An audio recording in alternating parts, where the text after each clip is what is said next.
chaque fois on espère que ça soit la bonne, mais bon. Ça fait 2 ans que je viens, j'ai jamais vu le soleil. Toujours de l'eau, de la neige, de la glace. Mon but c'est d'arriver au bout, quoi. Après on verra bien. Terminer à Gilles-Lallé, c'est toujours bien, quoi. Je me suis un peu plus entraîné, je fais à peu près 4 mois d'entraînement intense. Mais bon, c'est quand même une course très particulière. Très particulière, effectivement. La Gilles-Lallé Classique est tout simplement la course la plus dure du monde. Et cette 5e édition, riche en nouveautés et en rebondissements, va être une fois encore fidèle à sa réputation. Les meilleurs enduristes de la planète sont là. La météo n'a jamais été aussi hivernale et la région du Limousin devrait, à n'en pas douter, être à la hauteur de l'événement. En fait, on part sur une moto base enduro, donc avec en premier lieu des pneumatiques. Là, c'est des pneumatiques Michelin. On essaye de mettre des big-mousse de façon à avoir une basse pression pour avoir de la bonne adhérence. Un phare qui est quand même la priorité de l'épreuve. Ici, il y a 100 watts de puissance. C'est vrai que c'est assez puissant. C'est une première plaque pour le matin. Ensuite, on en met une deuxième. Et puis, on en vient aux sangles qui sont très importantes. Une sur le garde-boue arrière, une sur le garde-boue avant. Et ben, ça, c'est tout à fait, justement pour nous tirer le matin dans les côtes ou l'après-midi dans les bourbiers, de façon à être aidé par le public. Ensuite, on a des pare-mains qui sont assez renfermés. Et ça sert surtout pour éviter l'eau de pénétrer sur les mains et d'avoir les doigts gelés et d'avoir froid aux doigts. On utilise un sabot. Alors le sabot en fait protège la pompe à eau, l'écarteur moteur et ça sert souvent dans les pierriers comme à la Gilles-Lallé ou au bois de Crozat. On peut retrouver aussi sur la selle une partie lisse et une partie plus adhérente sur l'arrière, toujours pour les côtes en fait, pour éviter de se retrouver trop sur l'arrière de la moto, hein, pour pouvoir en fait pédaler avec les jambes.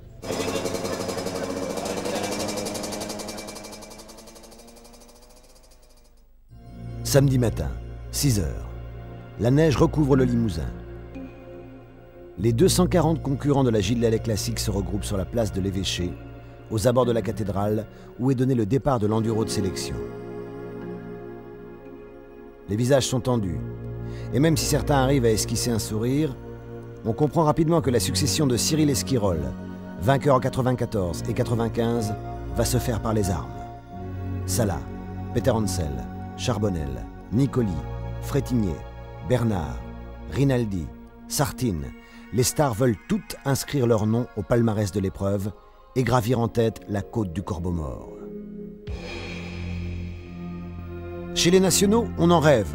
Pour eux, cette 5e édition sera peut-être la bonne et ils vont se battre pour voir enfin l'ultime difficulté du parcours limousin. Mais avant cela, il faut se qualifier, passer la sélection et le faire bien, car cette année, le départ de la boucle finale se fera dans l'ordre du classement scratch de cet enduro de sélection. En clair, on ne part plus 25 par 25 toutes les minutes, mais un par un toutes les 5 secondes. Et ça change tout.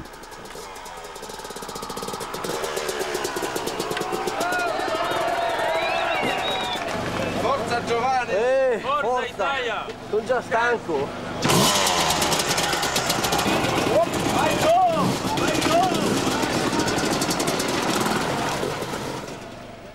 Comme toujours, à la Gilles-Lallé Classique, ce sont les inters qui font la trace. Pour beaucoup d'entre eux d'ailleurs, ce départ arrive après plusieurs mois de préparation intensive et spécifique à cette course, assurément pas comme les autres. La Gilles-Lallé Classique a fondamentalement changé les mentalités, révolutionné les habitudes et professionnalisé les entraînements. Ainsi, la plupart des top pilotes arrivent en phase finale après des mois passés à débroussailler des montées impossibles, franchir des pierriers surhumains et tester des bourbiers insondables. Ils sont là, motivés, enragés, prêts à tout donner et plus encore pour déflorer seuls cette désormais mythique côte du Corbeau-Mort. Jusqu'à présent, ils ne sont que 2 à avoir réussi cet exploit. Sven-Erik Johnson en 92 et 93 et Cyril Esquirol en 94 et 95. Les Suédois bloqués chez eux pour cause de concurrence de date avec leur championnat national et Cyril blessé au dernier Dakar, c'est donc un nouveau vainqueur qui passera cette nuit la ligne au terme de 6 heures d'effort. Pour quitter Limoges par la route, les organisateurs ont volontairement choisi d'imposer des temps de passage très larges sur le premier contrôle horaire et de prévenir les pilotes. afin que la sécurité soit une priorité. Le rythme est donc assez lent et la mise en jambe se fait dans le calme avant d'attaquer les premiers passages techniques du parcours de sélection.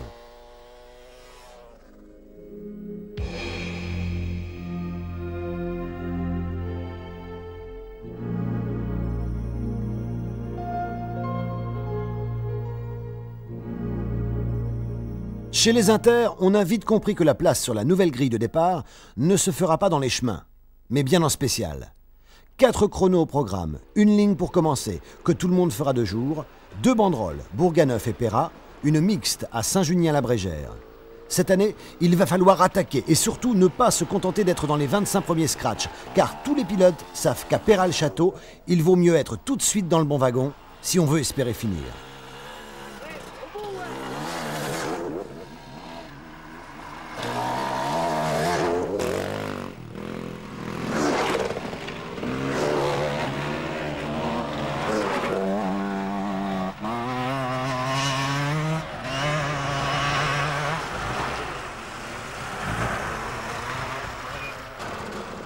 Les arrivées et les pointages au contrôle se font dans le plus grand calme. Les assistants ont le temps de checker les machines et les pilotes peuvent se concentrer sur ce qu'il leur reste à faire. Pas d'erreur dans les chemins, surtout pas de casse et du gros gaz entre les cellules. Une attention toute particulière cette année car les routes sont parfois gelées et les chemins restent très glissants.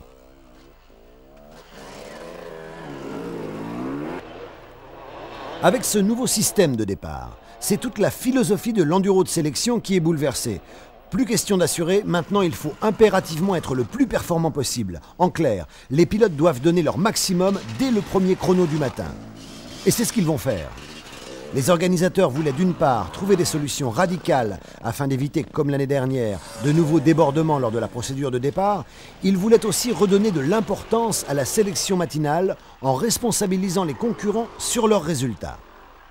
On peut dire que le message est très bien passé et tous ont apprécié de pointer à l'heure, sans bouchon, sans difficulté infranchissable sur le parcours. Apprécier que le cut ne se fasse que sur les spéciales.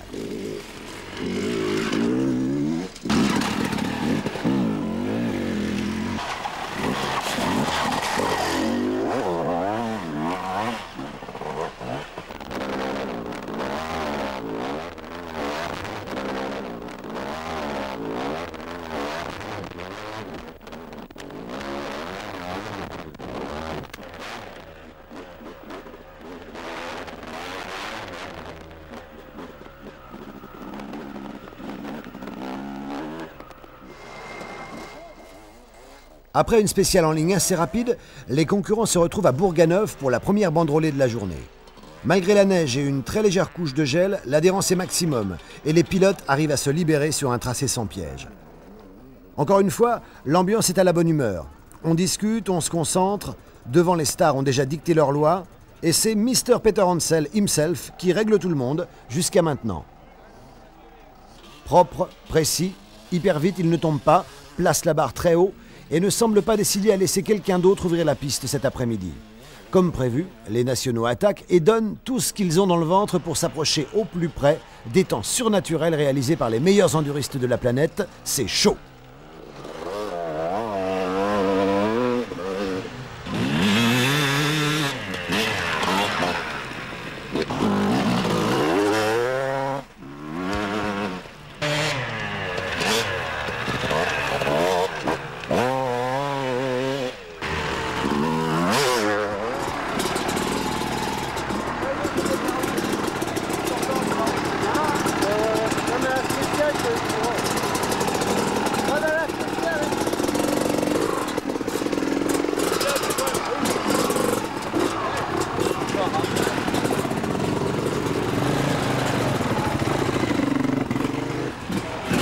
Ça va, les difficultés sont pas trop importantes pour l'instant.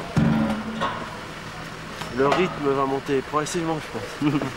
Je pensais que ça glissait beaucoup plus parce que j'avais peur que le terrain soit vraiment gelé. Mais non, en fait il est détrempé mais on a quand même une bonne adhérence. Le moral là, j'ai l'impression. Hein. À fond, ça va. Le plus dur est à venir, ça c'est sûr.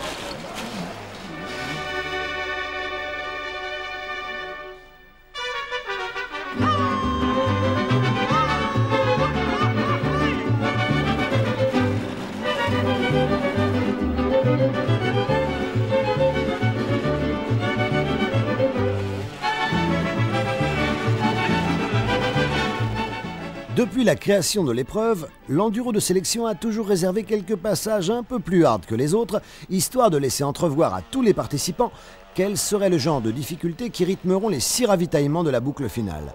Un amuse-gueule, rien de plus, mais c'est justement là que les mauvaises préparations se paient et que l'expérience vous sauve.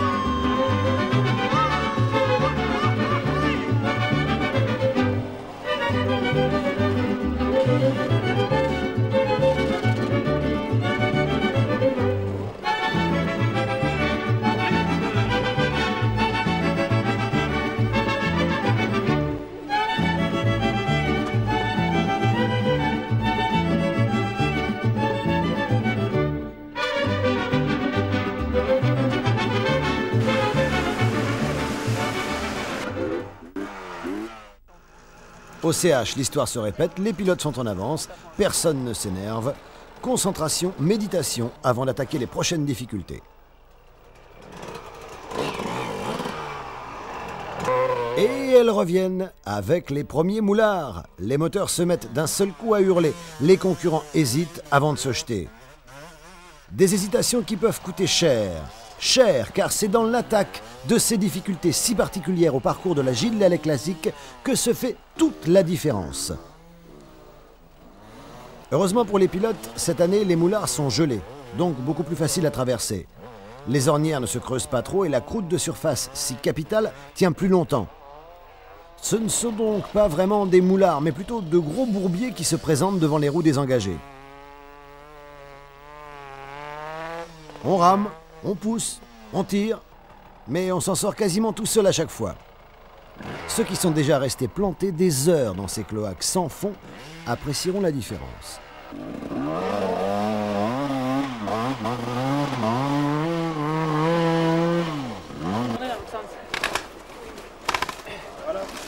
Voilà.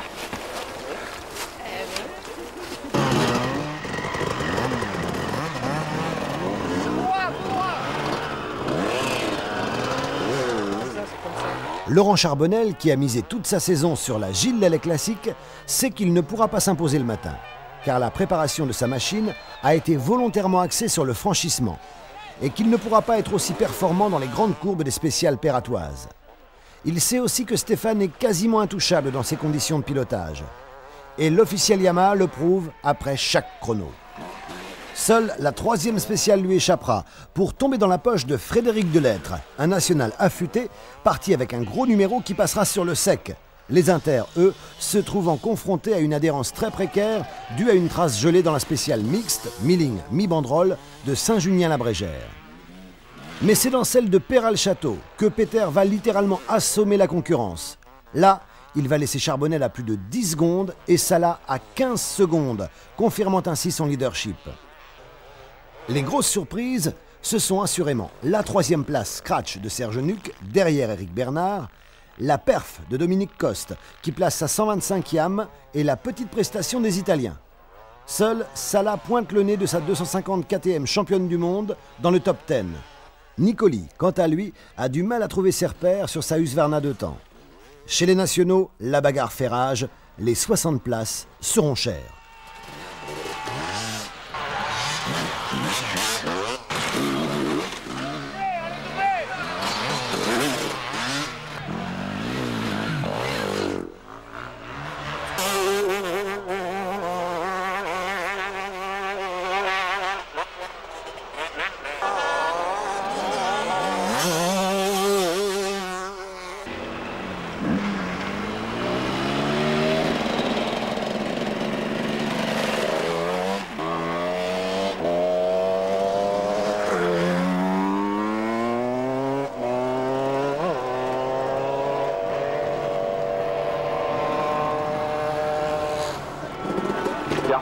des milliers et des milliers de spectateurs qui viennent. En avance, tu peux aller tout droit. Tu vas faire la mécanique si tu veux, tu reviens pointer juste à l'heure. Tu peux y aller là? Oh, y a pas de problème. Je passe devant la cellule.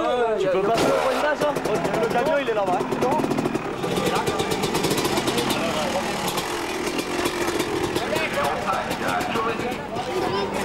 L'anglais, Rob Sarta, le champion d'Angleterre. Après leur dernière spéciale du matin, les pilotes pointent d'abord dans leur temps, puis bénéficient d'un quart d'heure de mécanique supplémentaire afin de préparer au mieux leur machine pour la boucle finale. Petite checklist rapide, nouveaux pneumatiques. Le règlement de la Gilles Lelec classique autorise les pilotes à rouler en pneus cross. Vérification du filtre, des freins, de la lumière. Les choses très sérieuses vont enfin pouvoir commencer.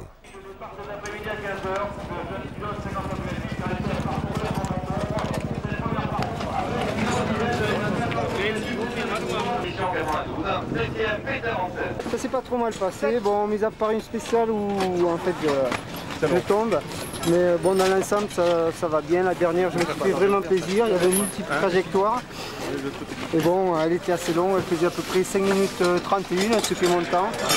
Mais bon, je suis très content les autres. On n'arrive pas bien à évaluer les difficultés. Parce qu'on a une mauvaise visibilité en fait du terrain, mais bon, je crois que là ça s'est bien passé. Le classement de ce matin va se jouer dans les spéciales. Et ben de mon côté c'est bien passé, je suis pas tombé une seule fois. J'ai pas fait de grosses erreurs, je suis pas tombé, ça va.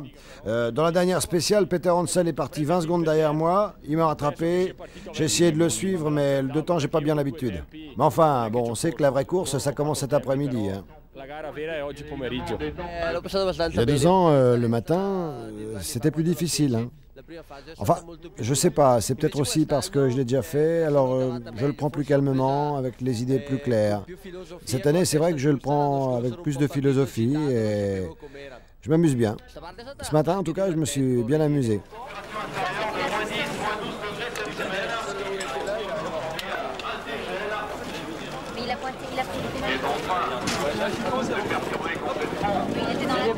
Pas trop de difficultés, c'est dommage. Ah, d'enfer. On leur demande.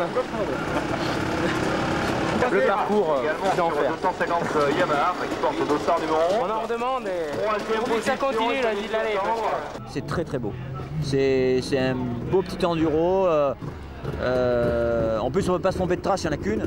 Donc ça facilite les choses et c'est très beau. C'est vraiment magnifique. C'est vraiment très beau ce matin. Il faudrait que tous les bons qui sont devant moi arrêtent, puis je repars. Il n'y a pas de problème.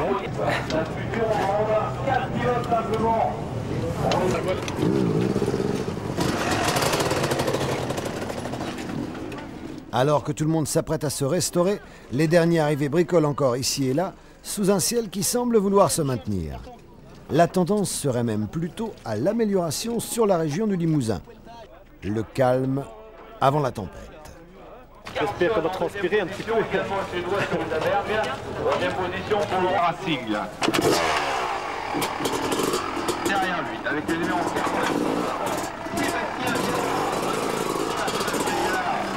Team SDF qui roule sur 125 Kawasaki. Qui travaille cette boucle de 200 km tracée par toute l'équipe du Motoclub Ferratois, dirigée par Laurent Charbonnier. La voilà donc, cette fameuse grille de départ où sont logés en fonction de leur classement du matin les 40 meilleurs inter et les 60 meilleurs nationaux.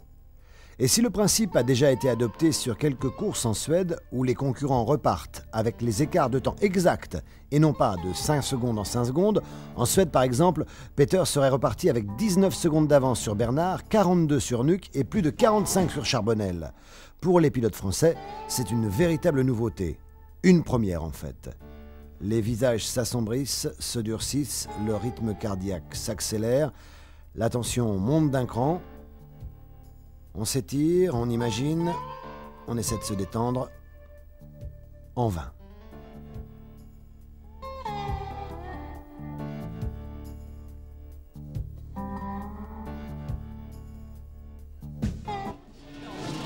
15 h, c'est parti. Peter Hansel s'élance et s'offre en gibier de luxe aux grosses pointures qui le suivent de près. De très près, Bernard, Nuc, Coste, Salah, Charbonnel, entre autres. Et le résultat de cette nouvelle formule de départ est évident et immédiat. 1. La hiérarchie du matin est respectée à la lettre, sportivement parlant, c'est logique. 2. Les pilotes sont responsabilisés, mis sur le devant de la scène et sous haute surveillance, sportivement parlant, c'est bordé. 3. Le rythme de la course est augmenté. Sportivement parlant, c'est parfait. Et les pilotes reconnaîtront unanimement le bien fondé de cette première quasi mondiale.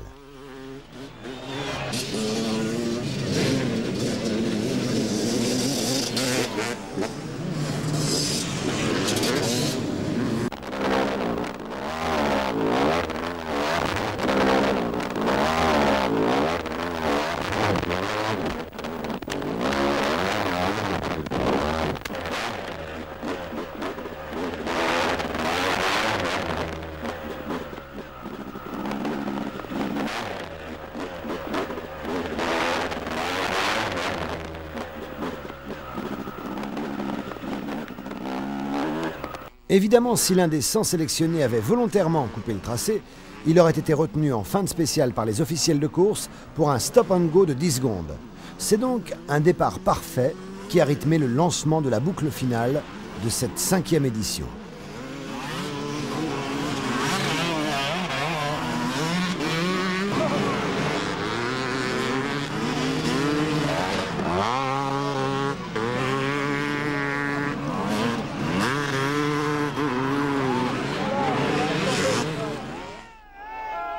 Bourbier de Quenouille, première difficulté sérieuse de la Gilles Lelais Classique 96.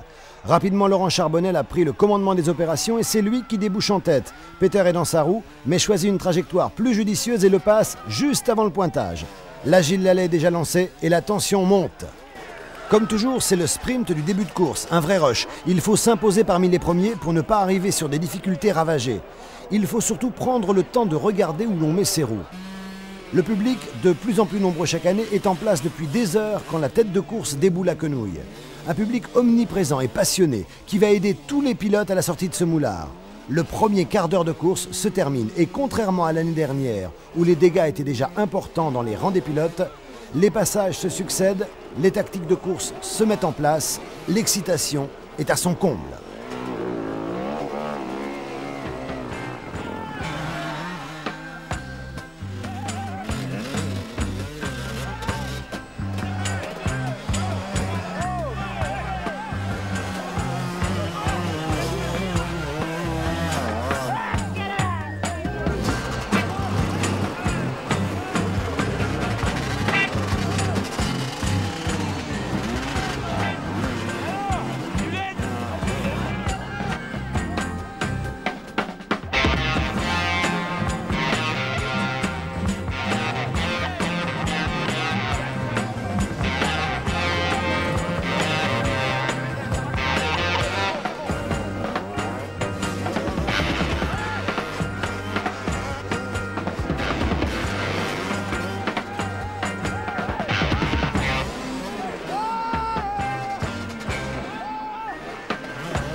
Les nationaux semblent souffrir dans ces premières difficultés, mais ils ne sont pas les seuls. Nicoli est resté planté dès le premier moulard qui s'est présenté sous ses roues, 5 minutes à peine après le départ. Et c'est Kiki Boulet qui l'en a sorti. Arnaldo avouera plus tard que sans lui, il n'aurait certainement pas pu aller plus loin. À Quenouille, c'est le public qui tire, qui pousse, qui sauve les concurrents. On assiste à la mise en place des premières chaînes humaines et les sangles sont de sortie quand il faut. Ambiance Gilles Lelais Classique.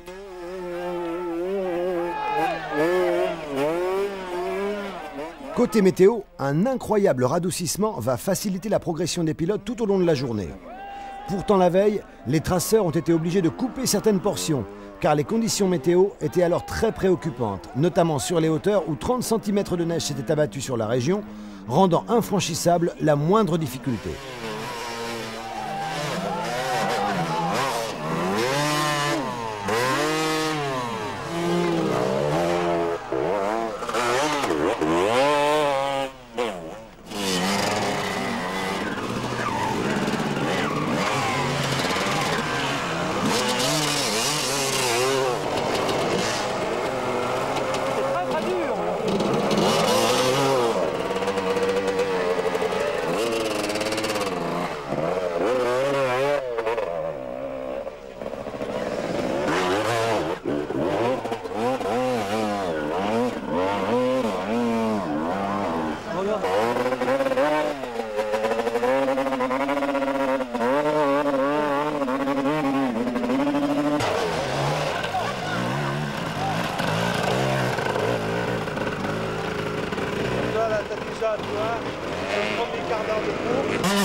C'est Stéphane qui est passé en tête dans le bois de Crozat. Mais la chasse est organisée par l'officiel Kawasaki. Charbonnel paraît facile dans le sillage de Peter Hansel, même si le rythme est très élevé dans le premier ravitaillement. Salah et les top inter français sont là.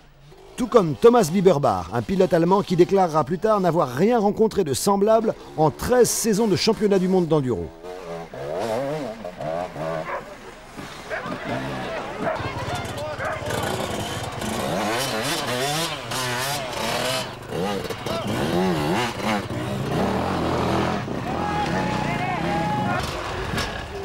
Rob Sartine est finalement assez facile en ce début de course, avec Castera et quasiment tout le team Box Racing dans sa roue.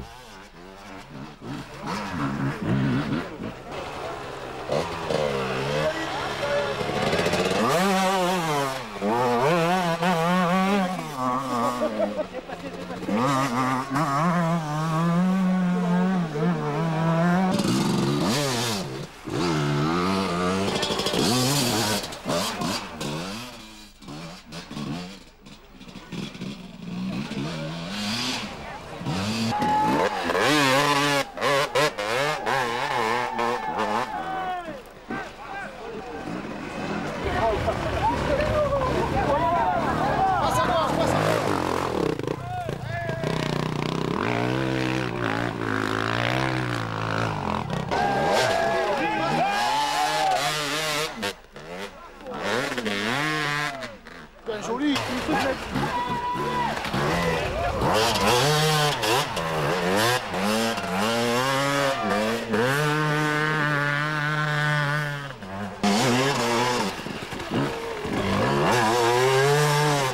ça roulait avec un jet comme il fait là.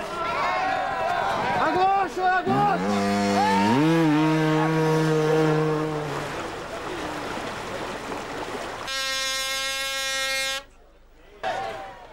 Nous sommes dans le second ravitaillement de cette 5e Gilles Lallet Classique et Peter Hansel est passé au ravitaillement 1 avec 40 petites secondes d'avance sur Nuc et 1 minute sur Charbonnel. Comme le fera remarquer Cyril Esquirol, venu en spectateur privilégié, Stéphane sait ce qui l'attend. Il doit s'économiser s'il veut tenir. Sans commettre la moindre erreur, sans brusquer les choses, il se positionne et continue d'imprimer un faux rythme à la course. Petit à petit, Charbonnel est revenu dans sa roue, mais choisit de patienter derrière la yam officielle. Une option contestable car Roscoe est au top physiquement.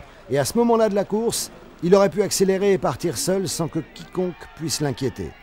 L'année dernière, Cyril avait fait le trou d'entrée. Laurent, lui, préfère patienter. Et les écarts se réduisent derrière les deux hommes. Nuc, Boulet, Salah, Frétigné, Bernard, Biberbach et Nicoli se suivent en moins de 5 minutes.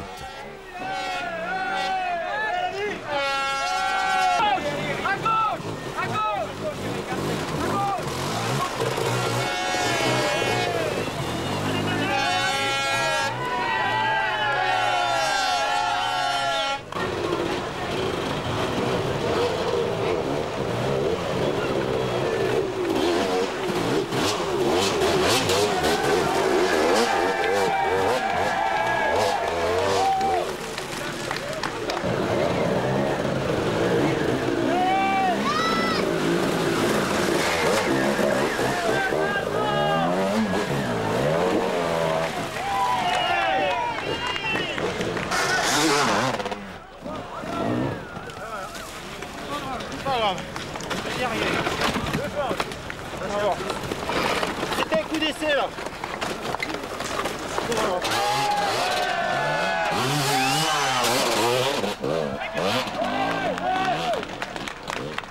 Avec les modifications imposées par la météo catastrophique de la veille et mises en place par les traceurs de la Gilles Lellouet Classic, les pilotes sont en avance sur le timing prévisionnel.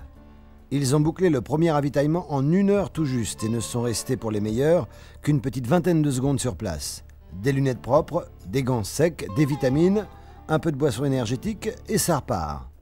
Sur les bords de la Vienne, les leaders roulent quasiment les uns derrière les autres. Les visages se tendent, les gestes s'ankylosent, il faut gérer la fatigue présente, les efforts à venir, sans parler de la nuit, qui fait traditionnellement des ravages dans les rangs des survivants. Chez les Inters, on sait aussi que le 3e ravitaillement qui s'annonce est un véritable juge de paix et que cette mi-course est généralement synonyme d'abandon pour beaucoup. On s'aperçoit aussi que quelles que soient les conditions, les difficultés, la météo, ce sont toujours les meilleurs enduristes du monde qui mènent le bal à la Gilles Lellouet Classic.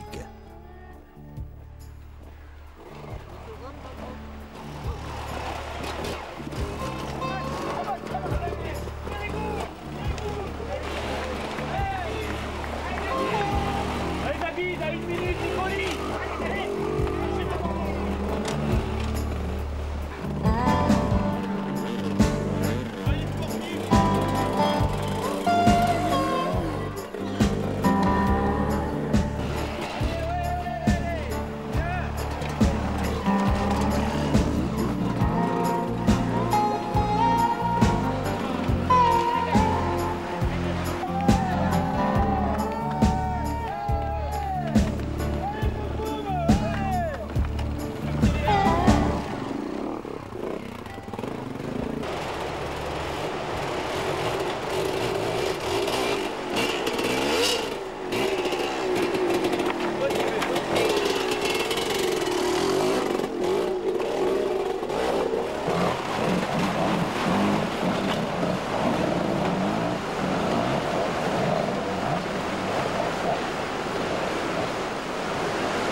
De son côté, Jean-Luc Fouché est aux avant-postes chez les nationaux, avec Ferry et Jean-François Olive.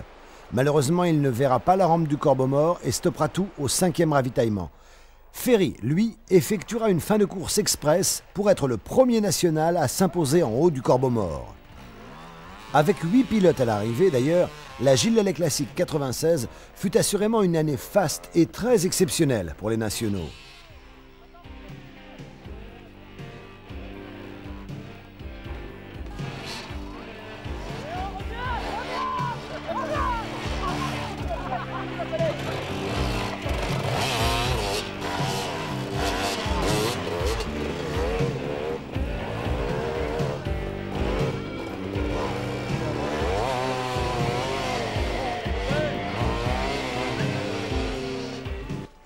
Cette année, les ravitaillements ont joué un rôle important dans le résultat final. D'un côté, on voit Peter, habitué, motivé comme jamais. Il ne parle pas, ne s'énerve pas. Autour de lui, c'est la même chose. Tout se passe tranquillement, sans aucune perte de temps. Il arrive, se nourrit, regarde ses hommes et repart. De l'autre côté, on voit Serge Nuc, un peu plus excité. Le pilote du team Box Racing a du mal à garder son calme. C'est vrai qu'il est même passé en tête un court instant avant de percuter un spectateur dans une descente et que personne ne l'attendait à pareille fête. Mais la différence entre les deux approches est flagrante. Une chouette. Mais ça, c'est... Ouais. Merde. C'est ce que je déconne, t'en manques de rien.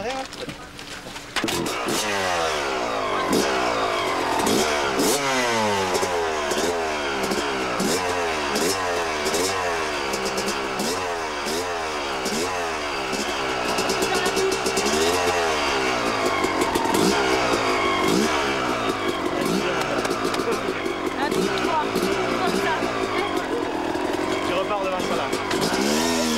Allez, je m'en vais là.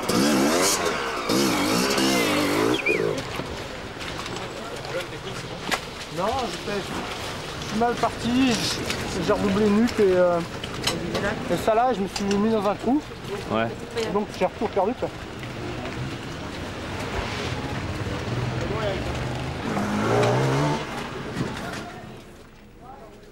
Comme il nous l'avait annoncé avant le départ de la course, Rob Sartin est dans le coup. Il faut dire que ce Gallois dur au mal a quand même signé une 4e place au scratch lors des derniers ISDE, devant Edmondson. Alors, cette année, il découvre la course, mais perd du temps, notamment avec le montage de ses phares. Malgré cela, il reste de marbre.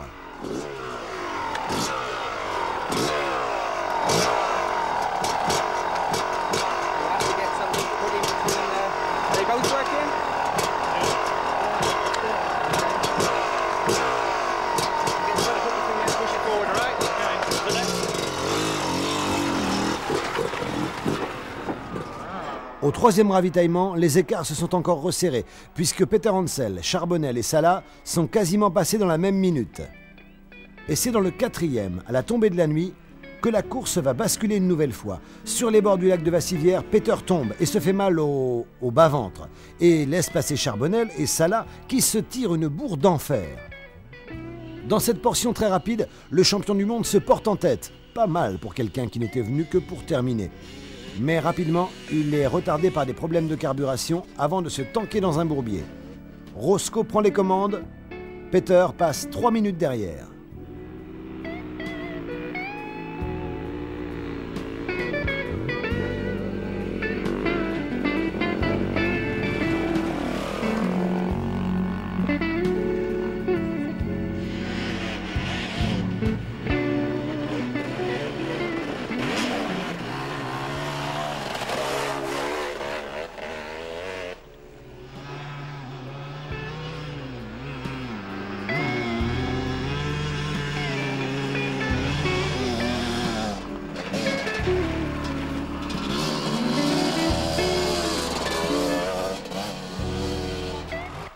Loin derrière les leaders, même si le nombre de pilotes est encore très important, dans le 3e ravitaillement, on n'en est pas encore tout à fait là et le pierrier des 3 Croix fait souffrir les retardataires. Un pierrier en montée, que les premiers ont avalé sans jamais se bloquer en moins de 10 minutes, suivi d'une méchante grimpette pleine de racines, un passage d'à peine 300 mètres de long, mais qui va détruire le moral de beaucoup de concurrents. Épuisant, typique Gilles Lelais classique.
La nuit est tombée. Les images deviennent magiques.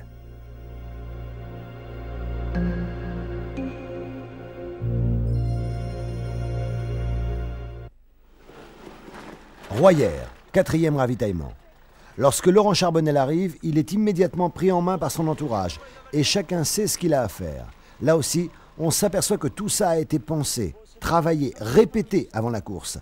La Gilles Lelais classique se gagne aussi ici, surtout lorsque les écarts ne dépassent pas les 3 minutes.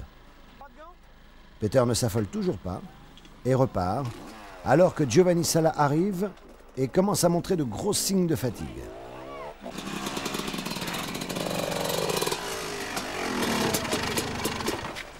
Dio cavolo, ho tirato l'arco, non andavo più. Dio.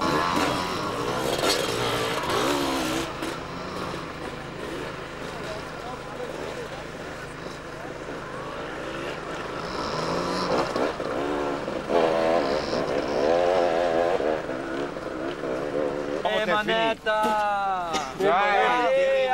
Manetta gas! Dai, dai che fatti!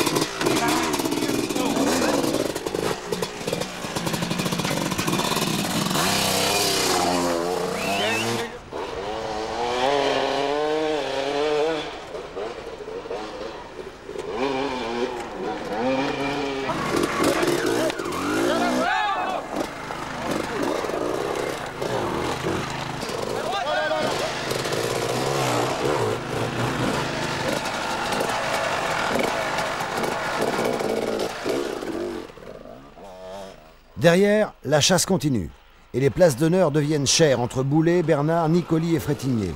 Il leur reste 2 ravitaillements pour éventuellement recoller au peloton de tête. Et c'est dans la cascade des Jarreaux que la course va une fois encore basculer, avec l'abandon de David Frétigné qui noie et casse son moteur à moins de 5 km du Corbeau-Mort, avec l'erreur de Charbonnel qui se retrouve lui aussi sous l'eau dans un secteur qu'il connaît pourtant par cœur. Le temps de sortir du gué, de vider la KX, de repartir, et il voit la lumière de la Yam qui fond sur lui. La pression s'abat alors sur les épaules de l'officiel Kawasaki qui, dans le doute, fait demi-tour alors qu'il est sur la bonne piste. Un nouveau cadeau dont profite Peter Hansel pour repasser Charbonnel.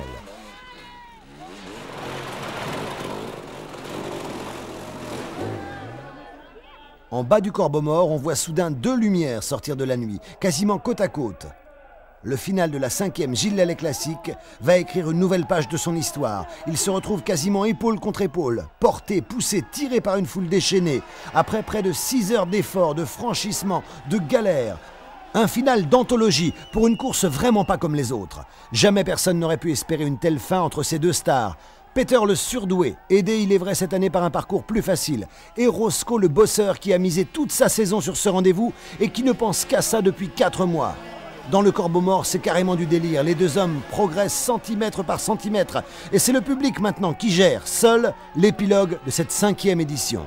L'ambiance est démente. Les embrayages ont cédé depuis longtemps et c'est un véritable magma mécanique et humain qui s'avance vers la banderole d'arrivée. Fantastique! À 20h45, c'est finalement Laurent Charbonnel qui est hissé en haut du Corbeau-Mort, en tête. Il devance Peter Hansel d'une petite longueur de 9 secondes très exactement. Mais comment dissocier les 2 pilotes après une telle bagarre? Certes, réglementairement parlant, il ne peut y avoir qu'un seul vainqueur à la Gilles Lelais classique. Et c'est donc Laurent Charbonnel qui portera la plaque de numéro 1 l'année prochaine. Mais dans la forme, les 2 stars resteront à jamais soudées l'une à l'autre dans ce final d'anthologie absolument inoubliable.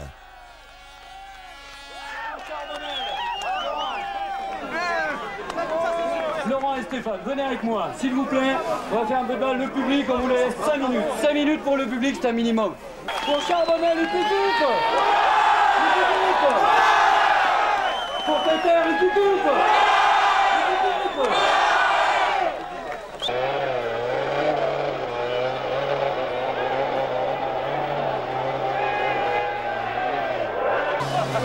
Ah, tout le monde, c'est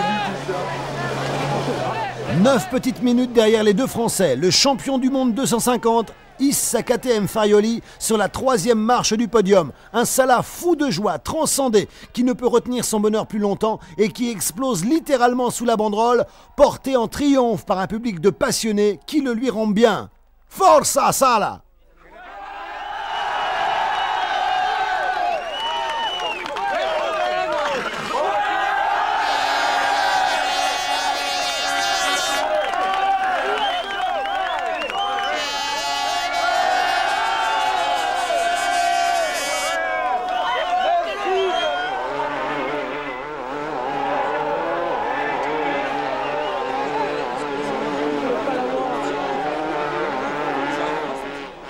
Puis c'est au tour de Kiki Boulet de gravir une fois encore cette désormais très célèbre côte du Corbeau-Mort que 8 pilotes nationaux découvriront cette année. Il complète ainsi le triomphe mandois sur l'épreuve.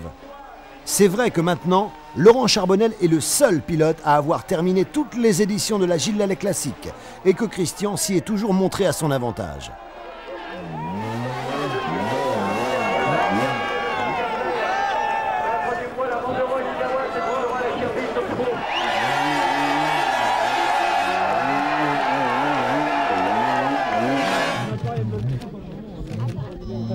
Chaque année, c'est vrai qu'on roule souvent ensemble. L'année dernière, on avait fait toute la course ensemble et je l'avais doublé vers le dernier contrôle.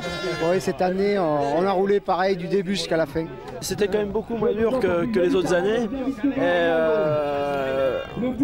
En tout cas, même si moi j'étais pas très bien préparé physiquement, j'avais une moto qui était très bien réglée, des suspensions et un moteur adapté à cette course.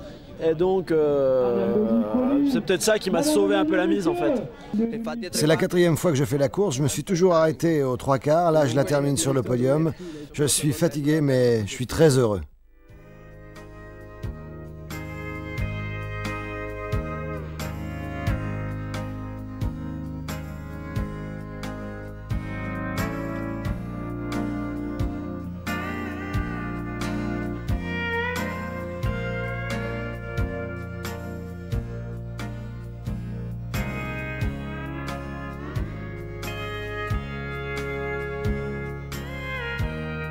Tout s'est bien passé, on a eu une arrivée en apothéose avec 2 ex-aequo. On ne pouvait pas rêver mieux pour l'instant. Le but c'est qu'il y ait du monde à l'arrivée, tous les pilotes sont contents et il y a eu une vraie course aujourd'hui.